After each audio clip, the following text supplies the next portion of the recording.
नमस्कार, आईमा मीडिया में आपका स्वागत है। बिहार में मतदाता सूची के पुनरीक्षण का काम शुरू हो गया है। 25 जून से 26 जुलाई तक यानी एक महीने तक यह अभियान चलेगा।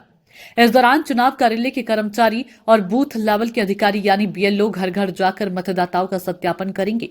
कोई 20 साल के बाद बिहार में मतदाता सूची का इतना गहन पुनरीक्षण हो रहा है, लेकिन इसके साथ ही से लेकर सवाल उठने लगे हैं।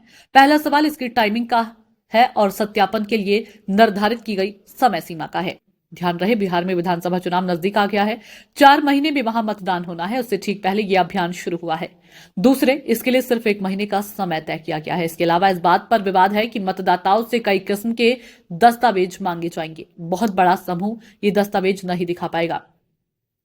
चुनाव आयोग ने तय किया है कि जिन लोगों का जन्म 1987 से पहले हुआ है, उनको अपने जन्म से जुड़ा कोई प्रमाण पत्र देना होगा और साथ ही अपने माता या पिता में किसी के जन्म का प्रमाण पत्र देकर यह साबित करना होगा कि वे भारतीय हैं।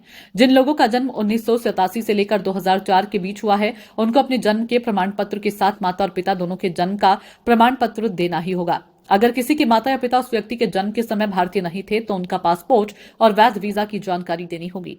सोचे, चुनाव आयोग ने अचानक इस पुनरीक्षण की घोषणा की है और सिर्फ 1 महीने का समय दिया है। लाखों लोगों के पास ये दस्तावेज तैयार नहीं होंगे और वे चाहकर भी इतने कम समय में दस्तावेज नहीं दिखा पाएंगे। ऐसे लोगों का नाम मतदाता सूची से कट जाएंगे। चुनाव आयोग को समय समय पर मतदाता सूची का पुनरीक्षण करना चाहिए ताकि उसे अपडेट रखा जा सके।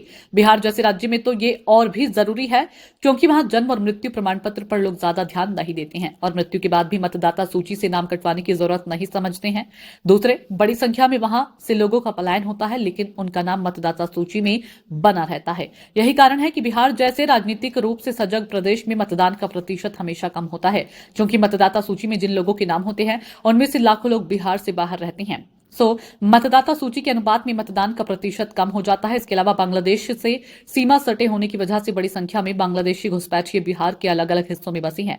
खासकर सीमांचल के इलाके में उनके साथ साथ म्यांमार के शरणार्थी भी अनेक जिलों में बसे हुए हैं। इनमें से ज्यादातर के पास आधार और वोटर आई कार्ड होगा, लेकिन माता पिता के जन्म का प्रमाण पत्र नहीं होगा या जुटाना मुश्किल होगा। तभी इनके नाम कटने की आशंका में बिहार की विपक्षी पार्टियों राजद, सीपीआई, एमएल और कांग्रेस ने चुनाव आयोग की एक्सरसाइज का विरोध किया है। गौरतलब है कि कांग्रेस पहले से महाराष्ट्र की हार को लेकर चुनाव आयोग पर मतदाता सूची से नाम हटाने और फर्जी नाम जोड़ने के आरोप लगा रही है।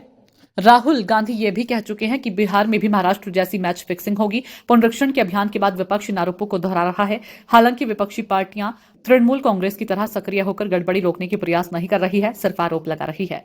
आईमा मीडिया को अगर आप यूट्यूब पर देख रहे हैं तो सब्सक्राइब करें, फेसबुक या अन्य सोशल मीडिया प्लेटफॉर्म पर देख रहे हैं तो फॉलो करें।